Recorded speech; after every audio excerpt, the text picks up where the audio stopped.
माला फेरू न हरि भजूं, मुख से कहूं न राम।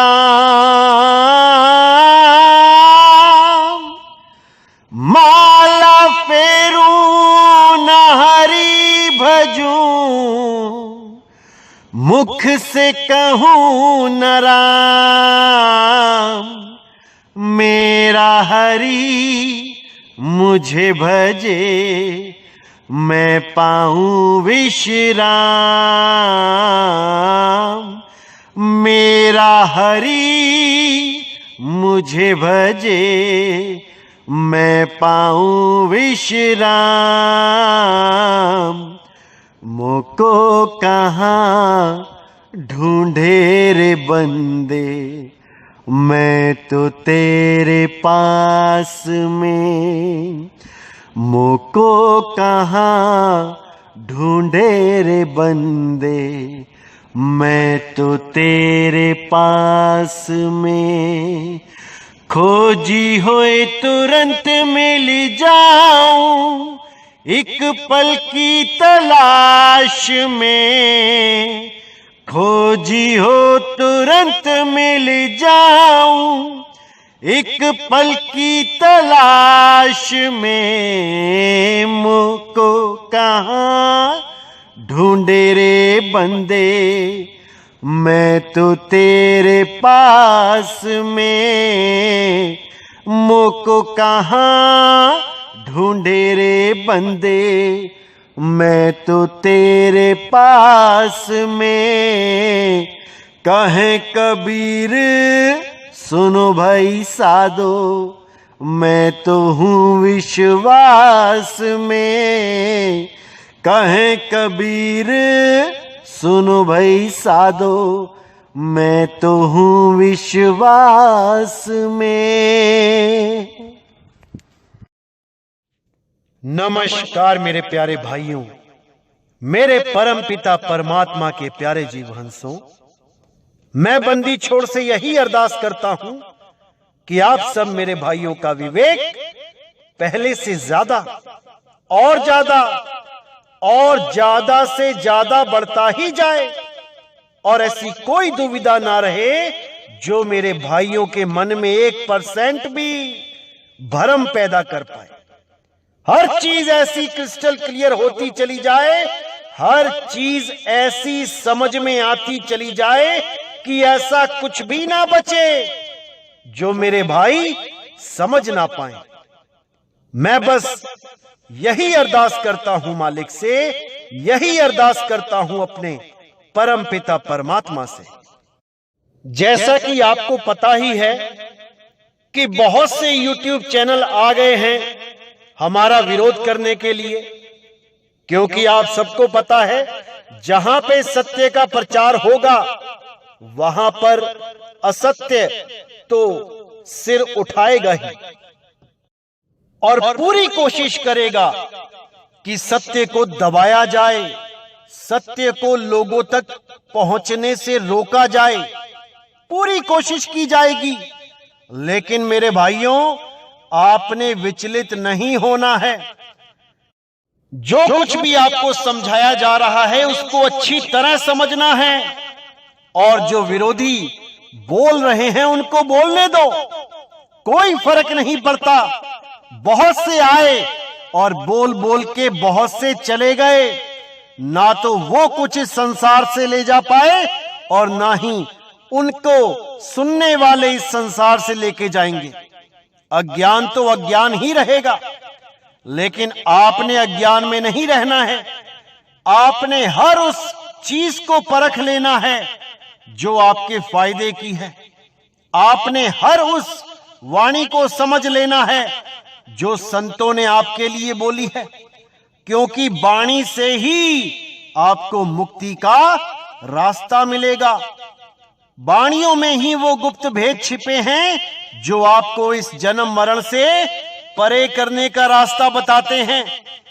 बस आपने विवेक के द्वारा उस रास्ते को समझ लेना है और अज्ञान को, बाकी जितने भी गलत रास्ते हैं उनको त्याग देना है।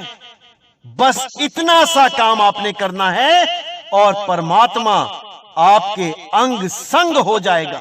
वो अंग संग है, लेकिन हमें अनुभव नहीं हो पा रहा है, इसलिए वो हमसे दूर है। अरे साहिब का घर दूर है, जैसे पेड़ खजूर ज्ञानी जन के पास में, अज्ञानी से दूर। अज्ञानियों से वो परमात्मा सदा दूर ही है, लेकिन ज्ञानी जन वो परमात्मा से ना तो दूर हैं और ना ही परमात्मा उनसे दूर है। अरे कस्तूरी कुंडल बसे मरग ढूंढे बनमाही, ऐसे रमता राम है दुनिया जाने नहीं। तो वो रमता राम सब में रम रहा है, कोई छोटा बड़ा नहीं है, हम सब बराबर हैं। इसी को समझना है, इसी को जानना है। जब तक हम एक दूसरे से भेदभाव करते रहेंगे, तब तक हम उस मालिक को नहीं जान सकते जो सब घटों में समान है। उसको जानने के लिए हमें समानता में आना पड़ेगा। हमें इन धर्म, इन जात पात, इन ऊंच नीच, इन सब को त्याग के एक होना पड़ेगा। सबको एक दृष्टि से देखना पड़ेगा। बातों से जोग नहीं होता, गल्ली जोग न होई, एक दृष्टि कर सम सर जाने, जोगी कहिए सोई, गल्ली जोग न होई। बातों से जोग नहीं होता, सबको एक समान मानना ही पड़ेगा, समझना ही पड़ेगा, तब बात बनेगी। ना तो कोई अल्लाह बड़ा है और ना राम छोटा, ना कोई गॉड बड़ा है ना वाहे गुरु छोटा। ये सब एक ही मालिक के नाम हैं, बस हमने इस मालिक को नामों के आधार पे अलग अलग कर दिया है। बस उस एक मालिक को जान जाओ तो बाकी सारे नाम अपने आप एक हो जाएंगे। जिन नामों को पकड़ के हम आपस में लड़ रहे हैं, वो नाम सदा सदा के लिए उस एक मालिक के लिए ही बोले जाएंगे, जिसको आज हम अलग अलग भगवानों के लिए यूज करते हैं। क्योंकि हम आत्मज्ञान नहीं जानते, हम केवल नामों में और शरीरों के चक्कर में पड़े हैं। तो आज आपको सनातन धर्म के बारे में, जो विष्णु जी के अवतार हुए हैं, उनके बारे में ज्ञान समझाया जाएगा। क्योंकि ग्रंथों में ऐसे ऐसे गुप्त भेद छुपे होते हैं जो जल्दी समझ में नहीं आते, लेकिन जब सही समय आता है तो सारे गुप्त भेदों को उजागर कर दिया जाता है। और तब इस संसार में एक ऐसी लहर चलती है, एक ऐसा ज्ञान चलता है, जिसके लिए संतों ने बोला कि कलयुग में ही सतयुग आ जाता है। कलयुग में ही सतयुग आ जाता है, लेकिन कैसे आता है, आज आपको विस्तार से समझाया जाएगा कि कलयुग में सतयुग ही क्यों बोला, कलयुग में द्वापर क्यों नहीं आता, कलयुग में त्रेता क्यों नहीं आता। सब संतों ने कलयुग में सतयुग की ही बात करी है, आखिर क्यों? आज हम इस पे पूरा प्रकाश डालेंगे। तो इसको समझने से पहले आपको यह समझना पड़ेगा कि हमारे इसी संसार के एक महान वैज्ञानिक, जिनका नाम है चार्ल्स डार्विन, उन्होंने क्या बताया कि कैसे इस संसार में जीवों की उत्पत्ति हुई।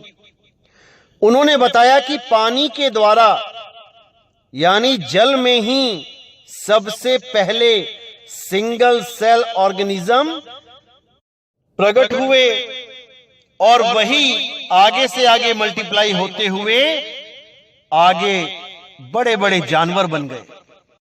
शुरुआत तो पानी से ही हुई, लेकिन फिर यही पानी से बाहर आए और बाहर के जीवन में यानी धरती पे इस जीवन में जीने लगे और धीरे धीरे अपने दो पैरों पे खड़े होने लगे।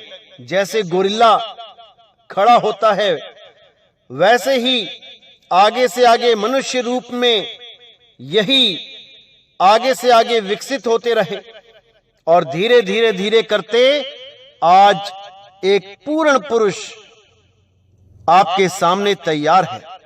एक आदमी जो इस पूरी दुनिया का राजा बना बैठा है, जिसके दिमाग के आगे सब जानवर फेल हैं, आज वो पूर्ण विकसित इंसान आपके सामने है, जिसकी शुरुआत भी उस सिंगल सेल बॉडी से हुई थी, जिसकी शुरुआत भी जल से हुई थी। और वही एक सिंगल सेल बॉडी आज एक संत के रूप में भी आपके सामने है और एक चोर के रूप में भी आपके सामने है। अब इसी सिंगल सेल से ही 184 बनी है और सिंगल सेल से ही संत महात्मा का शरीर बना है। तो इसी थ्योरी के आधार पे आज हम अपने पवित्र ग्रंथों को समझने की कोशिश करेंगे कि क्या संदेश छुपा हुआ है उनमें, जो हमें कहानियों के द्वारा समझाया जा रहा था, लेकिन हम समझ नहीं पाए। हम केवल कहानियों को पकड़ के बैठ गए। तो क्या बताया जाता है, आइए जानते हैं। तो सबसे पहले जो विष्णु जी के 10 अवतारों में पहला अवतार है वो मत्स्य अवतार है, जिसको मछली का रूप दिया गया और बताया गया कि इतनी बड़ी महाप्रलय आई कि हर जगह धरती पे पानी ही पानी था, कहीं पर भी जमीन नहीं थी।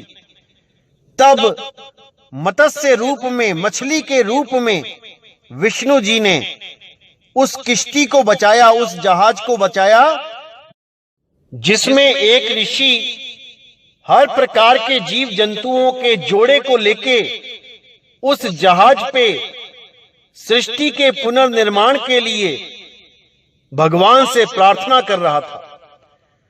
तब मत्स्य रूप में विष्णु जी ने उस जहाज को बचाया। और यही कहानी बाइबल और कुरान में भी आती है।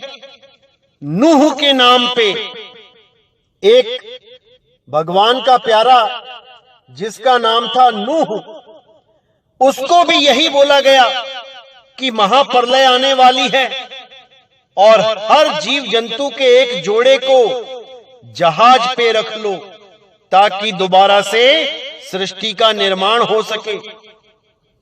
तो कहने का मतलब यही है कि मत्स्य रूप में सबसे पहले हमें यह संदेशा दिया गया कि जल से ही जीवन उत्पन्न होता है, क्योंकि मछली पानी से ही पैदा हो रही है। इसी प्रकार जो सिंगल सेल बॉडीज हैं वो पानी से ही पैदा होते हैं। अमीबा, पैरामीशियम, एल्गी, ये सब पानी से ही बने हैं और पानी से ही आगे विकसित हुए हैं। अब दूसरा जो अवतार बताया गया वो बताया गया कछुए का अवतार, जिसको कुरुम अवतार बोला जाता है। अब उस कुरुम यानी कछुए के रूप में क्या संकेत दिया गया कि जो जीव पहले पानी से पैदा हुए, अब वो समुद्र मंथन के बाद धरती पे रहने के लिए भी तैयार हो रहे हैं। जैसे कछुआ पानी में भी रह सकता है और धरती पे भी रह सकता है। जैसे दूध को मथने से दही और दही को मथने से मक्खन और घी प्राप्त होता है, वैसे ही समुद्र का मंथन किया गया और जल से थल निकालने की प्रक्रिया शुरू हो गई। अब कछुआ जल में भी रह सकता है और थल पे भी चल सकता है। अब जो अगला अवतार बताया गया वो वराह अवतार बताया गया, जिसको वराह अवतार बोला गया। और संकेत दिया गया कि अब पानी से बाहर धरती पर भी जीवन शुरू हो गया, जिसका पूरा संकेत दिया गया कि वो अपने दांतों पर समुद्र में से धरती को बाहर लेके आए, जबकि समुद्र तो खुद धरती पर ही है। तो वो कौन सा समुद्र था जिसमें से धरती को बाहर ले आए? क्योंकि धरती के अलावा पानी तो आज तक ढूंढने से भी नहीं मिल रहा। अब समुद्र तो खुद धरती पे है, धरती का 3 हिस्सा समुद्र ही तो है। अब ऐसा कौन सा समुद्र था जिसमें धरती को छुपा दिया गया और वो धरती को समुद्र में से लेके आए अपने दांतों पे उठा के? मेरे भाइयों, ये केवल एक संकेत दिया गया कि अब जीवन पानी से निकल के बाहर धरती पर शुरू हो गया। और समुद्र में से धरती निकालने का मतलब यह है कि धरती का अस्तित्व पानी से ही पैदा हुआ है। जैसे दूध में, एक पतीले में दूध रखिए, उस पे चींटी को पतीले में डाल दीजिए, वो चल नहीं पाएगी दूध पे। लेकिन वही दूध गर्म कर दीजिए और उसके ऊपर जब मलाई आ जाएगी, अब उस मलाई पे चींटी चल सकती है। तो ये मलाई कहां से आई? ये दूध में से ही आई। इसी प्रकार ये पृथ्वी कहां से आई? ये जल में से ही आई। और जब महाप्रलय आती है तो ये जल में ही घुल जाती है। तो इसका संकेत इस प्रकार दिया गया। तो ग्रंथों में भी बताया गया कि आकाश से वायु, वायु से अग्नि, अग्नि से जल और जल से पृथ्वी की उत्पत्ति होती है।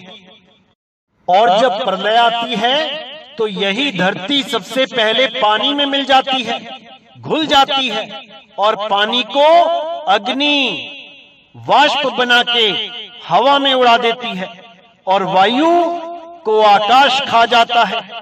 इस प्रकार महाप्रलय हो जाती है। तो अगला अवतार नरसिंह का बताया गया।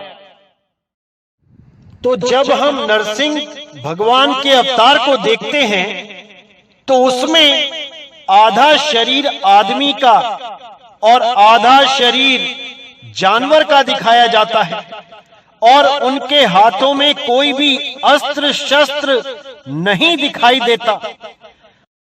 तो ये संकेत दिया जाता है जब जीवन 4 पैरों वाले जानवरों से 2 पैरों वाले जानवरों की तरफ बढ़ा, जिससे आगे चल के इंसान की उत्पत्ति हुई। यानी जैसे हम समझते हैं कि हम बंदरों के या गोरिल्ला के वंशज हैं, जो 2 पैरों पे भी चल सकते हैं, जिनकी शक्ल इंसानों से भी थोड़ी बहुत मिलती है, लेकिन फिर भी दांत शेरों जैसे हैं, जानवरों जैसे हैं। तो ऐसे ही इस अवतार का जो संकेत दिया गया वो इसलिए दिया गया कि अब जीवन जानवरों से इंसान की तरफ आगे बढ़ना शुरू हो गया है और कोई भी अस्त्र शस्त्र हाथ में नहीं है। यानी वो शिकार अपने हाथों से ही करते थे और कोई जरिया नहीं था। तो धीरे धीरे आगे चल के पत्थरों से शिकार करना शुरू किया, फिर अग्नि की खोज हुई और धीरे धीरे और भी आगे से आगे खोजें होनी शुरू हुई और एक इंसान, एक डेवलप्ड इंसान जो पूर्ण रूप में इंसान है, आगे उसका जन्म हुआ और आगे से आगे इसी इंसान का और ज्यादा विस्तार हुआ, बौद्धिक लेवल पे भी और शारीरिक लेवल पे भी। अब वो जानवरों जैसा नहीं दिखाई दे रहा था, अब वो एक इंसान बन चुका था। अब जो अगला अवतार दिखाया गया वो वामन अवतार दिखाया गया, जिसका संकेत क्या था कि उसने 3 पग जमीन मांग के धरती, आसमान और पाताल तीनों ही लोक पे अपना कब्जा कर लिया। यानी कि इंसान ने अपनी बुद्धि के द्वारा जल में रहने वाले जीव, थल पे रहने वाले जीव और आकाश में उड़ने वाले जीवों पे सब पे अपना प्रभुत्व जमा लिया। वो सबसे ज्यादा बुद्धिमान हो गया और बाकी सबको अपने अंडर कर लिया। बड़े से बड़े शेरों को बुद्धि के द्वारा पकड़ लिया, बड़े से बड़े हाथियों को, व्हेल मछलियों को कब्जे में कर लिया। यानी वो सब जूनों का राजा बन बैठा। वो बुद्धि के द्वारा किसी को भी छल के उस पर प्रभुत्व जमा लेता था। अब जो अगला अवतार बताया गया वो परशुराम जी का अवतार बताया गया, क्योंकि सब जानवरों पर तो इंसान ने विजय प्राप्त कर ही ली थी। अब बचे थे इंसान और इंसान। तो जब इंसान और इंसान टकराए तो युद्ध हुए और हथियारों का आविष्कार हो चुका था। परशुराम जी के हाथ में आप देखेंगे कुल्हाड़ी है, हथियार की निशानी है। अब ये हथियार जब बने तब इंसान इंसान का ही वध करने लगा और बड़े बड़े राजा महाराजाओं ने एक दूसरे पे विजय प्राप्त करने के लिए लाखों करोड़ों जीवों को विनाश में पहुंचा दिया। इसी प्रकार परशुराम जी का भी संकेत दिया जाता है कि उन्होंने क्षत्रियों के वंश नाश कर दिए। यानी अब इंसान इस धरती पर युद्ध करने लगा और अपना प्रभुत्व जमाने लगा कि मैं बड़ा राजा कि तुम बड़े राजा, आओ युद्ध करें। और इस अवतार को बहुत ही ज्यादा क्रोधी के रूप में दर्शाया गया, क्योंकि क्रोध होगा तभी शस्त्र अस्त्र उठाए जाएंगे और युद्ध किए जाएंगे। अब जो अगला अवतार बताया गया वो श्री राम जी का अवतार बताया गया और मर्यादा में रहने वाला अवतार बताया गया। इसीलिए मर्यादा पुरुषोत्तम श्री राम उनको बोला जाता है। यानी कि जब क्रोध बहुत ज्यादा हुआ और उसके बाद अपने आप ही मन में ये विचार आया कि बहुत हो गया ये नरसंहार, अब हमें मर्यादा में रहना चाहिए, प्रेम में रहना चाहिए। जैसे अशोक राजा ने जब अति कर दी युद्ध कर करके, तब एकदम उसके साथ जो हुआ वो आपको भी पता है। उसने युद्ध को त्याग के एक शांत जीवन व्यतीत किया। इसी प्रकार इंसान भी जब बहुत ज्यादा क्रोध की अति कर देता है और उसका विवेक जागता है तो वो शांत हो जाता है, फिर वो मर्यादित हो जाता है। पूर्ण शक्तिशाली होते हुए भी वो मर्यादा में रहता है, मर्यादा में जीवन व्यतीत करता है, जैसे श्री रामचंद्र जी ने किया। लेकिन मर्यादा में रहने पे दुख बहुत मिलता है, लोग जीने नहीं देते। अच्छे खासे अयोध्या में बैठे थे, जंगलों में भिजवा दिया, जंगलों में अपनी बीवी और भाई के साथ रहे, सीता जी और लक्ष्मण के साथ रहे, तो रावण जैसों ने आके सीता का हरण कर लिया। यानी मर्यादा में रहने पर महादुख पाया। इसी प्रकार जब कोई भी इंसान मर्यादा में रहना शुरू करता है, यानी ईमानदारी से अपना जीवन व्यतीत करने की कोशिश करता है, तो उसे बहुत कठिनाइयां आती हैं। लोग उसे ठग लेते हैं, लोग जीने नहीं देते। तब हार के वो भी कुछ ऐसा करता है कि इस समाज में, इस दुनिया में जी सके। तो अगला जो अवतार होता है वो मर्यादा से थोड़ा सा हटके होता है।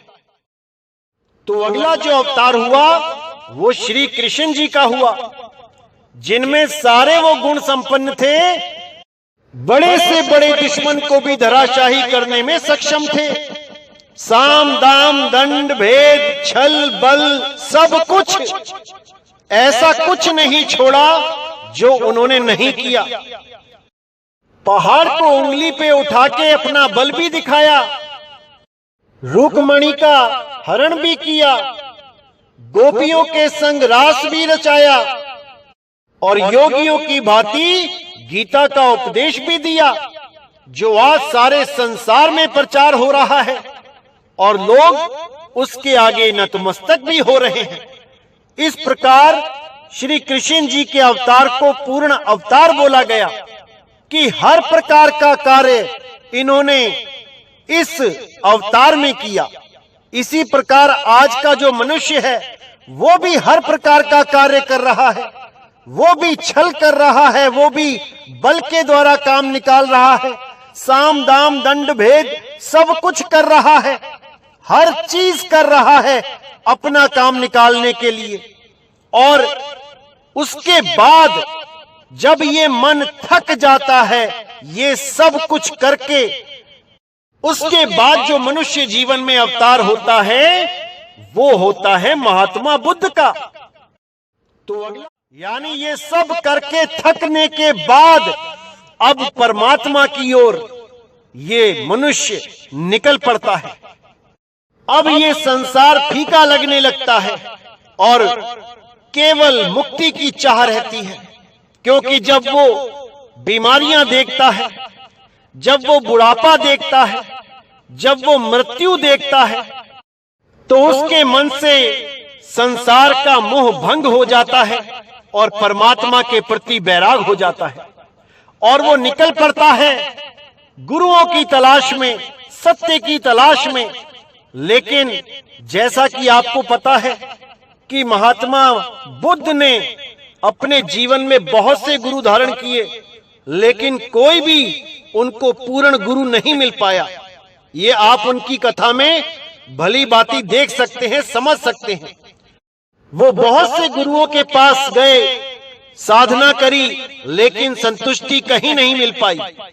अंत में उन्होंने अपनी ही सांसों पे खुद से ही ध्यान लगाना शुरू कर दिया, जिसको विपासना कहते हैं। और आज उन्हीं के नाम पे बहुत बड़े बड़े पंथ जो चल रहे हैं वो भी ज्यादातर श्वासों पे ही ध्यान लगवाते हैं और शरीर के अन्य अंगों पर भी ध्यान लगवाते हैं और इसी के द्वारा मुक्ति प्राप्त करने की बात करते हैं। तो अब जो आखिरी 10वां अवतार जो बताया जाता है, कल्कि अवतार, उसके बारे में हम अच्छी तरह समझेंगे, क्योंकि कबीर सागर में भी उस अवतार के बारे में जिक्र है जिसे निःकलंक अवतार कहा गया है। निःकलंक अवतार का मतलब क्या है? जिसमें कोई कलंक ना हो, जिसमें कोई त्रुटि ना हो, जिसमें कोई भी कमी ना हो। यानी कि ऐसा क्या है जिसमें कोई कलंक, कोई कमी ना हो? मुझे नहीं लगता कि वो किसी शरीर की बात की जा रही है, क्योंकि अगर ऐसा कुछ है जिसमें कोई कमी नहीं है, जिसमें कोई कलंक नहीं है, तो वो केवल आत्मदेव है। आत्मा ही अजन्मा है, आत्मा ही पुरातन है, आत्मा ही सनातन है, आत्मा ही शाश्वत है, आत्मा ही है जिसे कोई शस्त्र काट नहीं सकता, अग्नि जला नहीं सकती, वायु इसे सुखा नहीं सकती और जल इसे भिगो नहीं सकता। इसी आत्मा को निःकलंक बोला गया है। और इसका इशारा क्या दिया गया है कि वो अवतार जिसको कल्कि अवतार कहते हैं वो संबल में प्रकट होगा। अब पढ़े लिखे लोग तो लिखा देख लेते हैं कि संबल लिखा है तो पहुंच जाते हैं मुरादाबाद के पास वाले संबल में कि वहीं पर कल्कि अवतार होगा। और YouTube तो भरा पड़ा है जो अपने आप को कल्कि अवतार घोषित कर चुके हैं कि मैं ही कल्कि अवतार हूं। आप केवल सर्च मार के देखिए, आपको एक से एक कल्कि अवतार दिखाई देंगे। लेकिन यकीन मानना मेरे भाइयों, कल्कि अवतार आत्मा का अवतार है। कल्कि अवतार आत्म ज्ञान का अवतार है और वो संबल और कुछ नहीं है। संबल का मतलब होता है समान बल। सम यानी समान, बल यानी ताकत। एक ऐसी चीज जो सब घटों में रम रही है और उसका बल सबके पास समान है। वो चींटी से लेके व्हेल मछली तक को चला रही है। वो सबको चला रही है, समान बल से चला रही है, क्योंकि समान बल केवल आत्मदेव में है। अगर शरीरों की बात करोगे तो समान बल नहीं है। कोई 10 किलो उठा पाता है, कोई 50 किलो, कोई 100 किलो। कोई जंगल में छोटा सा जीव बड़े जीव के द्वारा मारा जाता है, समान बल नहीं है।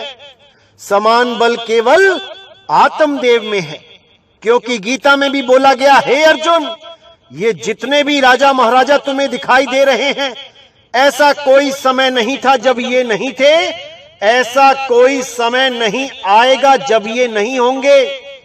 तुम केवल इन राजा महाराजाओं के शरीर को नष्ट कर सकते हो, तुम इनकी आत्मा को नष्ट नहीं कर सकते, क्योंकि आत्मा निकलंक है, क्योंकि आत्मा कल की है। आत्मदेव ही निकलंक है। लेकिन जो इस अवतार को शरीर मान के बैठ जाएंगे, उनके लिए ये ज्ञान सदा गुप्त रहेगा। आज परमाणु युग है। आज कहीं युद्ध होता है तो परमाणु बम फेंक दिए जाते हैं, बड़ी बड़ी मिसाइलें, बड़े बड़े रॉकेट लॉन्च किए जाते हैं।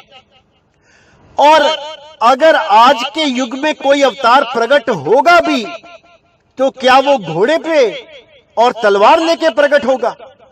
सोचने वाली बात है। अब ये घोड़ा क्या है और तलवार क्या है, इसको भी समझना पड़ेगा। ये घोड़ा क्या है? ये घोड़ा है अकल का घोड़ा, बुद्धि का घोड़ा।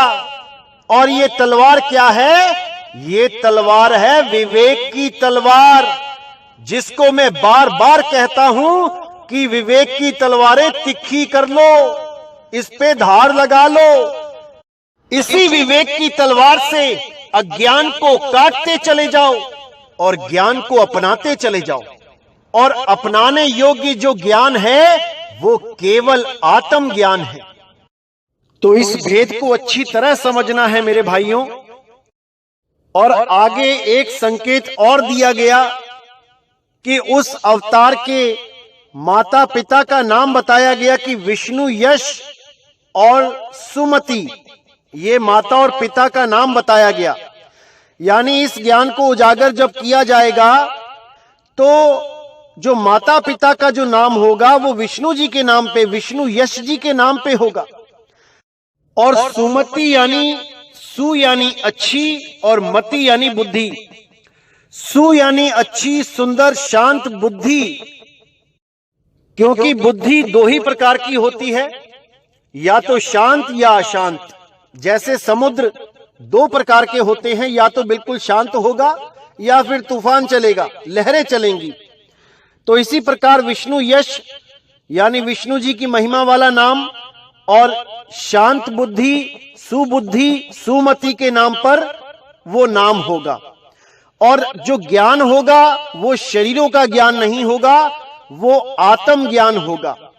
आत्मा का ज्ञान ही सत्य है। बिना आत्म ज्ञान के कोई भी ज्ञान अधूरा ही ज्ञान है। इसलिए ये अवतार ज्ञान अवतार होगा, आत्म ज्ञान अवतार होगा, ना कि कोई शरीर का अवतार होगा जो घोड़े पे तलवार लेके आएंगे। क्योंकि आज का युग घोड़े पे बैठ के लड़ने वाला नहीं है। आज का युग मिसाइलों का है, परमाणु बम्बों का है। क्योंकि कलयुग में ही ये अवतार होना है, इसलिए इस घोड़े का और इस तलवार का भेद आपको समझना पड़ेगा। और ये आत्म ज्ञान के अलावा और कोई अवतार नहीं है, ये आत्म ज्ञान का ही अवतार है। इसीलिए कबीर साहब ने भी बार बार यही बोला कि आत्म ज्ञान बिना नर भटके, कभी काबा कभी काशी, और जल में मीन प्यासी, मुहे देख के आवे हंसी। अगर इस दुनिया में कोई ज्ञान है जिसे प्राप्त करना है तो वो केवल और केवल आत्मज्ञान है, क्योंकि आत्मज्ञान प्राप्त करके ही हम सब एक हो जाएंगे। फिर हमारा कोई धर्म का भेद, कोई जात पात का भेद, कोई रंग का भेद नहीं बचेगा। यहां तक कि देशों का भी भेद खत्म हो जाएगा कि मैं अमेरिकन हूं, मैं जापानी हूं, मैं इंग्लैंड का हूं, मैं ताइवान का हूं, मैं चाइना का हूं, मैं भारत का हूं। जब आत्मदेव पे आ जाओगे तो सब एक हो जाएंगे और पूरे विश्व में सतयुग जैसा माहौल हो जाएगा। ये जो कलयुग चल रहा है ये सतयुग में बदल जाएगा। इसीलिए संतों ने बोला था कि कलयुग में एक ऐसा समय आएगा जब कलयुगी जीव सतयुगी आचरण में जीना शुरू कर देंगे। अब ये कलयुग में सतयुग ही क्यों बोला? कलयुग में द्वापर भी बोल सकते थे, कलयुग में त्रेता भी बोल सकते थे, कलयुग में सतयुग आएगा ऐसा क्यों बोला? आइए इसका भी भेद जान लेते हैं। जैसा कि आपको पता है कि युग 4 होते हैं। सबसे पहला युग सतयुग, उसके बाद द्वापर, उसके बाद त्रेता युग और सबसे अंत में कलयुग। तो जो सतयुग होता है वो क्या होता है, इसको अच्छी तरह समझ लेते हैं। सतयुग वो होता है जब आप केवल एक परमपिता परमात्मा की भक्ति करते हैं, जब सत्य की भक्ति करते हैं। क्योंकि बहुत से लोग किसी को भी परमात्मा मान के भक्ति करना शुरू कर देते हैं। ऐसा नहीं है। आपको पहले सत्य असत्य का निर्णय करना पड़ेगा कि सत्य है क्या, फिर जाके आप उस सत्य की भक्ति स्टार्ट करोगे, तब जाके वो सतयुग कहलाता है। यानी कि जब आप सत्य के साथ जुड़े रहते हो तब आप सतयुग में जी रहे होते हो। उसके बाद जब एक से यानी सत्य से तुम नीचे गिर जाते हो और 2 की भक्ति में आ जाते हो, जिसे हम ब्रह्म और माया कहते हैं, जिसे ज्योत और निरंजन कहते हैं, जिसे मन और माया कह दिया जाता है। जब आप इन 2 की भक्ति में लग जाते हो तब आप द्वापर युग में आ जाते हो, तब आप द्वापर युगी कहलाते हो। और जब इससे भी नीचे गिर जाते हो और 3 गुणों की भक्ति में लीन हो जाते हो, जिसको गीता में भी बताया गया कि हे अर्जुन, जो 3 गुणों की भक्ति करता है वो मुझ तक कभी नहीं पहुंच सकता। 3 गुण क्या है? रजोगुण, सतोगुण, तमोगुण। जब इन 3 गुणों की भक्ति में आप आ जाते हो तब आप त्रेता युग में प्रवेश कर जाते हो। अब 3 गुणों की भक्ति में भूल पड़ा संसार, और कहें कबीर निज नाम बिन कैसे लागे पार। यानी निज नाम यानी सत्य स्वरूप, उस सत्य को कैसे पहचाने कि हम इस 3 गुणों से ऊपर उठ जाएं, सत्य तक पहुंच जाएं, मन माया के दायरे को भी पार कर जाएं। तो जब आप 3 गुणों की भक्ति में होते हो तब आप त्रेता युग में होते हो। और जब आप इससे भी नीचे गिर जाते हो, यानी कि अब आपको इन 3 गुणों से भी प्रेम नहीं रह जाता, तब शुरू होता है कलयुग। अब कलयुग का क्या अर्थ है?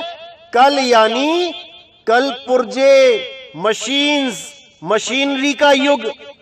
अब इस मशीनरी के युग में आपको किसी से, किसी भगवान से, किसी भक्ति से प्रेम नहीं रह जाता, और आप कारों में, मोटरसाइकिलों में, हवाई जहाजों में, मशीनरीज में, मोबाइल में, टीवी में, लैपटॉप में, सोशल मीडिया में, आप इसी में ही सारा समय बर्बाद करने लग जाते हो। तब आप पूर्ण रूप से कलयुगी हो जाते हो। अब आप केवल मशीनों में ही उलझ रहे हो। अब ना तो आप मंदिर जा रहे हो, सही से पूजा पाठ कर रहे हो, ना ही आप ब्रह्म और माया को जान पा रहे हो और ना ही आप सत्य की खोज कर रहे हो, तब आप पूरी तरह से कलयुग में डूब चुके हो। लेकिन कबीर साहब ने और अन्य संतों ने कलयुग में ही सतयुग आने की बात क्यों कही है? क्योंकि इसके पीछे बहुत बड़ा राज था। क्योंकि सतयुग ना तो द्वापर में आ सकता था और ना ही त्रेता में आ सकता था, क्योंकि कलयुग में ही इन मशीनों का आविष्कार हुआ और घर घर में ये मशीनें पहुंची। ये जो मोबाइल आपके हाथ में है, आज ये घर घर में पहुंचा है।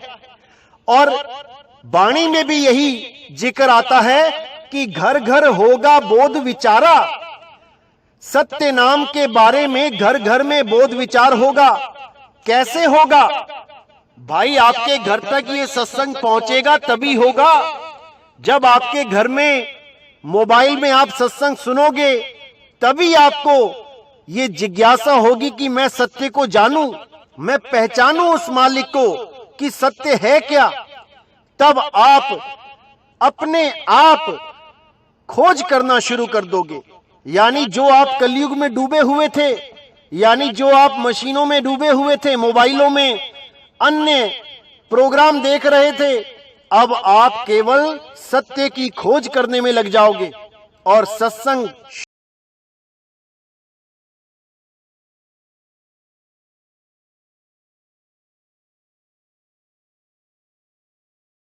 राज करेगा जगदीशा। यानी ईशा और मूसा शरीरों के बारे में बताया गया कि शरीरों का ज्ञान खत्म हो जाएगा।